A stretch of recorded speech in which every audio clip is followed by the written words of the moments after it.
Hi friends, welcome to my channel. ಮುದ್ದು ಸೊಸೆ ಧಾರಾವಾಹಿ ಸಂಚಿಕೆಯಲ್ಲಿ ಮುಂದೆ ಏನಾಗುತ್ತೆ ಅಂತ ಹೇಳಿ ತಿಳಿದುಕೊಳ್ಳೋಣ ಬನ್ನಿ. ಇವತ್ತು ಮುದ್ದು ಸೊಸೆ ಧಾರಾವಾಹಿಯಲ್ಲಿ ಇಂದಿನ ಸಂಚಿಕೆ ತುಂಬಾ ರೋಚಕಕಾರಿಯಾಗಿದೆ. ಯಾಕಂದರೆ ಕಥೆಯಲ್ಲಿ ಇವತ್ತು ಒಂದು ದೊಡ್ಡ ಟ್ವಿಸ್ಟ್ ಎದುರಾಗುತ್ತೆ. ಹೌದು, ವಿದ್ಯಾಳನ್ನ ಅಜ್ಜಮ್ಮ ಮತ್ತು ರತ್ನ ಇಬ್ಬರು ಸೇರಿ ಹಾಸ್ಪಿಟಲ್ಗೆ ಸ್ಕ್ಯಾನಿಂಗ್ ಮಾಡಿಸುವುದಕ್ಕೆ ಕರ್ಕೊಂಡು ಬಂದಿರ್ತಾರೆ. ಅಲ್ಲಿ ಡಾಕ್ಟರ್ ವಿದ್ಯಾಳನ್ನ ಪರೀಕ್ಷೆ ಮಾಡಿ ಒಂದು ಶಾಕಿಂಗ್ ಸತ್ಯವನ್ನು ಹೊರಹಾಕ್ತಾರೆ. ಅದೇನಪ್ಪ ಅಂದರೆ, ವಿದ್ಯಾಳ ಹೊಟ್ಟೆಯಲ್ಲಿ ಬೆಳೆಯುತ್ತಿರುವುದು ಕೇವಲ ಒಂದು ಮಗುವಲ್ಲ, ಬದಲಿಗೆ ಅವಳಿ ಜವಳಿ ಮಕ್ಕಳು, ಆದರೆ ಟ್ವಿನ್ಸ್ ಮಕ್ಕಳು ಅನ್ನೋ ದೊಡ್ಡ ಸತ್ಯ ಬಯಲಾಗುತ್ತೆ. ಆದರೆ ಸದ್ಯದ ಪರಿಸ್ಥಿತಿಯಲ್ಲಿ ಈ ವಿಚಾರ ಯಾರಿಗೂ ತಿಳಿಯಬಾರದು ಅಂತ ಅಜ್ಜಮ್ಮ ಮತ್ತು ರತ್ನ ಇಬ್ಬರೂ ಸೇರಿ ಈ ದೊಡ್ಡ ಸತ್ಯವನ್ನು ಮುಚ್ಚಿರ್ತಾರೆ. ವಿದ್ಯಾಳಿಗೆ ಕೇವಲ ಹೊಟ್ಟೆಯಲ್ಲಿರೋ ಮಗು ತುಂಬ ಚೆನ್ನಾಗಿದೆ ಅಂತ ಅಷ್ಟೇ ಹೇಳಿ ಸಮಾಧಾನ ಮಾಡ್ತಾರೆ. ಇತ್ತ ಕಡೆ ಮನೆಯಲ್ಲಿ ವಿಲನ್ ಈಶ್ವರಿ ಮತ್ತು ಸಾವಿತ್ರಿ ಇಬ್ಬರೂ ಸೇರಿ ವಿದ್ಯಾಳ ವಿರುದ್ಧ ಕುತಂತ್ರ ಮಾಡ್ತಾ ಕೂತಿರ್ತಾರೆ. ಈ ವಿದ್ಯಾಳ ಹೊಟ್ಟೆಯಲ್ಲಿರೋ ಮಗು ಹುಟ್ಟುವುದಕ್ಕಿಂತ ಮುಂಚೆನೇ ಅಜ್ಜಮ್ಮ ಇಷ್ಟೊಂದು ಖುಷಿ ಪಡ್ತಾ ಇದ್ದಾರೆ. ಇನ್ನು ಮಗು ಹುಟ್ಟಿದ ಮೇಲೆ ಅವಳನ್ನು ಈ ಮನೆಗೆ ಮಹಾರಾಣಿಯ ಥರ ಮೆರೆಸೋದಕ್ಕೆ ಶುರು ಮಾಡ್ತಾರೆ.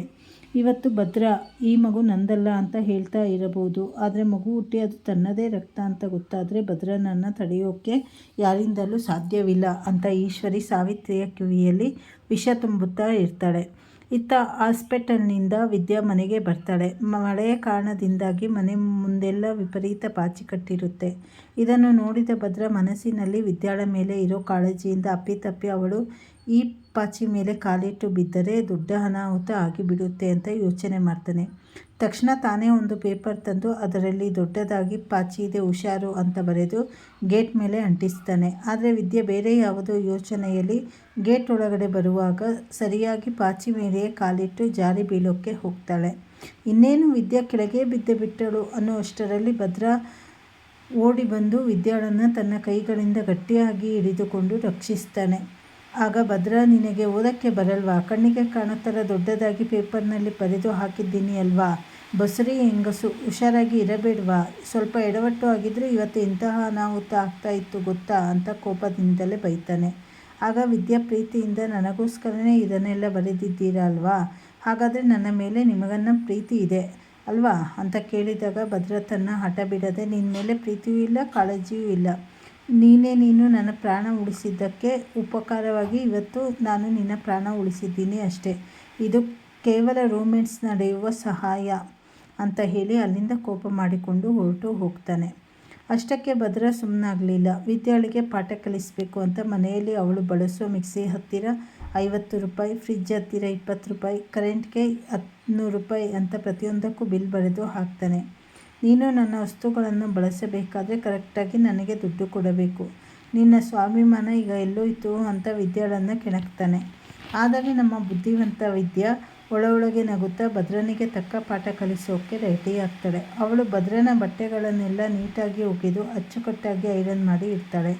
ಸಂಜೆ ಭದ್ರ ಬಂದು ಲೆಕ್ಕ ಕೇಳಿದಾಗ ವಿದ್ಯಾ, ನೋಡಿ, ನಿಮ್ಮ ಬಟ್ಟೆ ಒಗೆದು ಐರನ್ ಮಾಡಿದ್ದಕ್ಕೆ ಇಂತಿಷ್ಟು ಅಂತ ಲೆಕ್ಕ ಹಾಕಿದರೆ ನಿಮ್ಮ ಬಿಲ್ಗಿಂತ ನಾನೇ ನಿಮಗೆ ಕೊಟ್ಟ ಸಂಬಳ ಜಾಸ್ತಿ ಆಗುತ್ತೆ.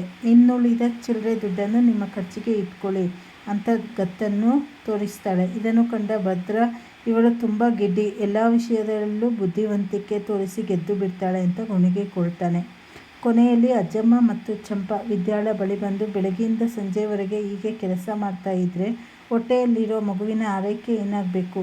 ನಿನಗೆ ಯಾವುದೇ ಬಯಕೆಗಳಾಗುತ್ತಿಲ್ಲವೇ ಅಂತ ಕೇಳ್ತಾರೆ. ಆಗ ವಿದ್ಯಾಳಿಗೆ ಹಿಂದೆ ಭದ್ರ ತನ್ನ ಪ್ರೆಗ್ನೆನ್ಸಿ ಸಮಯದಲ್ಲಿ ತೋರುತ್ತಿದ್ದ ಅಕ್ಕರೆ, ಪ್ರೀತಿ, ತನ್ನ ಎಲ್ಲ ಆಸೆಗಳನ್ನು ಈಡೇರಿಸುತ್ತಿದ್ದ ಸುಂದರ ನೆನಪುಗಳು ಬಂದು ಕಣ್ಣಲ್ಲಿ ನೀರು ತುಂಬಿಕೊಳ್ಳುತ್ತಾ, ಕೋಪದ ನಡುವೆಯೂ ಭದ್ರ ವಿದ್ಯಾಳ ಆಸೆಯನ್ನು ಹೀಗೆ ಈಡೇರಿಸುತ್ತಾನೆ ಅನ್ನೋದು ಮುಂದಿನ ಸಂಚಿಕೆಯಲ್ಲಿ ಕುತೂಹಲಕರ ಆಗಿದೆ. ನಿಮಗೆ ಈ ವಿಡಿಯೋ ಇಷ್ಟವಾಗಿದ್ದರೆ ಲೈಕ್ ಮಾಡಿ, ಚಾನಲನ್ನು ಸಬ್ಸ್ಕ್ರೈಬ್ ಮಾಡೋದನ್ನು ಮರಿಬೇಡಿ.